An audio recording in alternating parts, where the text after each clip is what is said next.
যুক্ত আছেন সাজ্জাদ আলী চৌধুরী, একটু তার কথা শুনতে চাই। জনাব সাজ্জাদ আলী চৌধুরী আমার কথা শুনতে পাচ্ছেন আমার মনে হয়। আজকেই জামায়াতের দুজন সিনিয়র নেতা বেশ গুরুত্বপূর্ণ দুটি কথা বলেছেন। যে সেক্রেটারি জেনারেল তিনি কথা বলেছেন এবং জামায়াতের আমির তিনি জাপানে ছিলেন, দেশে ফিরে দুইজনই সরকারকে উদ্দেশ্য করে একটা কথা বলেছেন যে সরকার গণতন্ত্র থেকে বিচ্যুত হতে শুরু করেছে এবং বলেছেন যে দেশের আইন শৃঙ্খলার দিকে আরো বেশি মনোযোগ দেওয়া দরকার। এর সঙ্গে আমি রিলেট করতে যে গতকাল যারা মির্জা ফখরুল ইসলাম আলমগীর যে কথাটা নওগাঁয় বললেন, যে কথা দিয়ে আজকে আমরা অনুষ্ঠানটা করছি, যে রাজনীতিতে পরিচ্ছন্নতা এবং সৌন্দর্যের অভাব রয়েছে। তো এই একদিকে সরকারি দলের একজন প্রভাবশালী মন্ত্রী বলছেন রাজনীতিতে সৌন্দর্য পরিচ্ছন্নতার অভাব, অন্যদিকে বিরোধী দলের সিনিয়ররা বলছেন যে গণতন্ত্র থেকে সরকার বিচ্যুত হয়ে যাচ্ছে। দুটি মিলিয়ে আপনি একটু যদি বলেন যে আপনার অবজারভেশনটা কি? জনাব সাজ্জাদ আলী চৌধুরী, আমার প্রশ্নটা আপনি বুঝতে পেরেছেন? ধন্যবাদ চ্যানেল ওয়ানকে এবং আমার সহ আলোচক ধন্যবাদ। হ্যাঁ, বুঝতে পেরেছি। আমাকে শুনতে পাচ্ছেন তো? জি জি জি, হ্যাঁ। হ্যালো, আমাকে শুনতে পাচ্ছেন? হ্যাঁ, আপনার কথা শুনতে পাচ্ছি আমরা, বলুন।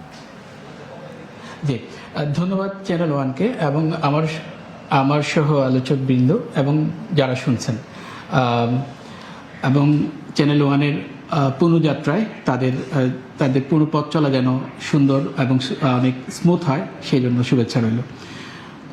এই আমার কথা শুরুতে আমি একটা প্লটের কথা দিয়ে শুরু করতে চাই। সেটা হচ্ছে এরকম, সারসংক্ষেপ বললে, যে যারা নিজেরা অত্যন্ত চালাক ভেবে রাজনীতিতে অংশ নেয় না, তাদের শাস্তিটা হচ্ছে এরকম, তাদের উপর তাদের চেয়ে মুখ্য লোকরা তাদেরকে শাসন করতে থাকে।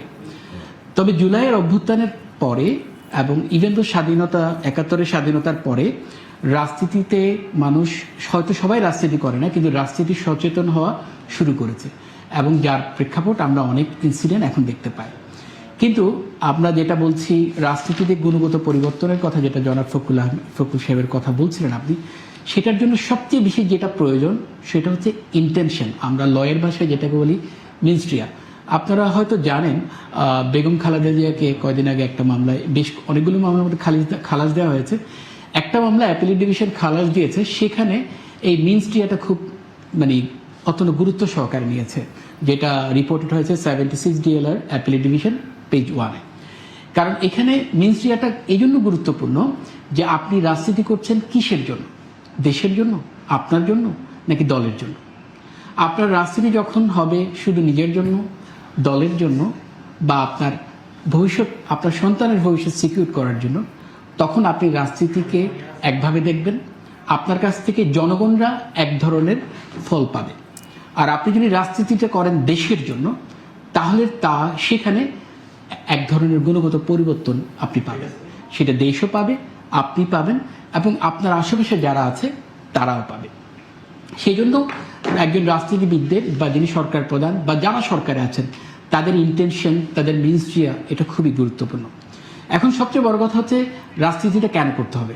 রাজনীতিটা হতে হবে জনকল্যাণমুখী, এবং সবচেয়ে বড় বিষয় যেটা, সেখানে আইনের শাসন সুনিশ্চিত করতে হবে যারা সরকারে আছে তাদেরকে।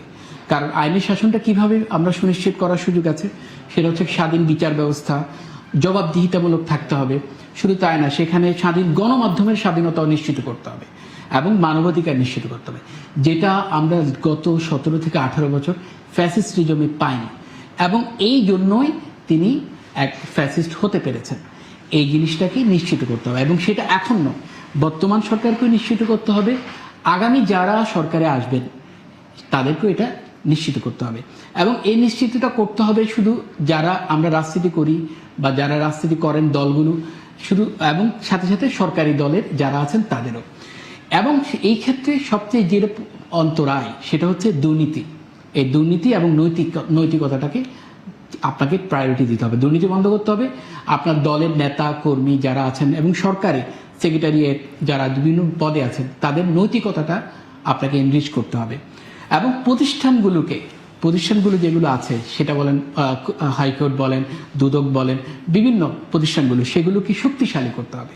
মানে জনাব সাজ্জাদ আলী চৌধুরী, আপনি বলছেন যে অনেক কিছু করতে হবে। আমার প্রশ্নটা খুব স্ট্রেট, যে 55 বছর পরেও আমরা এই কথাগুলো কেন বলতে হচ্ছে যে করতে হবে? মানে এখনো হবে, তাহলে সেটা কবে হবে? হ্যাঁ,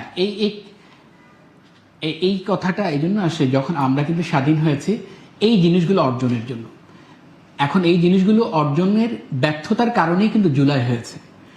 জুলাইয়ের এতগুলো প্রাণ কেন দিয়েছে? 71-এ 30 লক্ষ শহীদের পরে আবার কেন 24-এ এসে আবার 1400 তাজা প্রাণ ঝরা লাগলো? কেন এতগুলো মানুষকে আহত হতে হলো?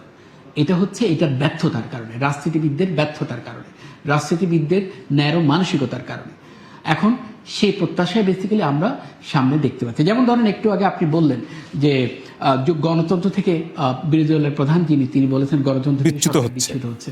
সে হওয়ার হয়তো এখন যেহেতু 2.5 মাসের সরকার, সবকিছু স্পেসিফিক্যালি বলা যাচ্ছে না, কিন্তু সেটা আমরা কিছু কিছু লক্ষণ দেখতে পাচ্ছি। যেমন দেখেন, প্রতিটা জায়গায় তারা তাদের রাজনৈতিক আজ্ঞাবহ লোকদেরকে বসাচ্ছে। বাংলাদেশ ব্যাংকে বলেন, তারপর হচ্ছে পুলিশে বলেন, তারপর হচ্ছে বিভিন্ন সেক্রেটারিয়েটে বলেন, এই জিনিসগুলো ইভেন ইউনিভার্সিটিগুলোর ভিসি পদগুলো বলেন। এই জিনিসটা একটা লক্ষণ। এই লক্ষণটা হয়তো এখন ছোট মনে হচ্ছে, কিন্তু সেটা দিনের পর দিন আপনি দেখবেন এটা বড় হচ্ছে ইলাস্টিকের মতো। আর সবচেয়ে বড় কথা হচ্ছে আপনি আইন শৃঙ্খলা পরিস্থিতি। কয়দিন আগে চট্টগ্রামে ফিল্মি কায়দায় মানুষ মারা হচ্ছে। আগে হুমকি দেওয়া হচ্ছে এত তারিখ মারবে, এত ঘন্টায় মারবে, ঠিক তাকে ওভাবে মারতেছে।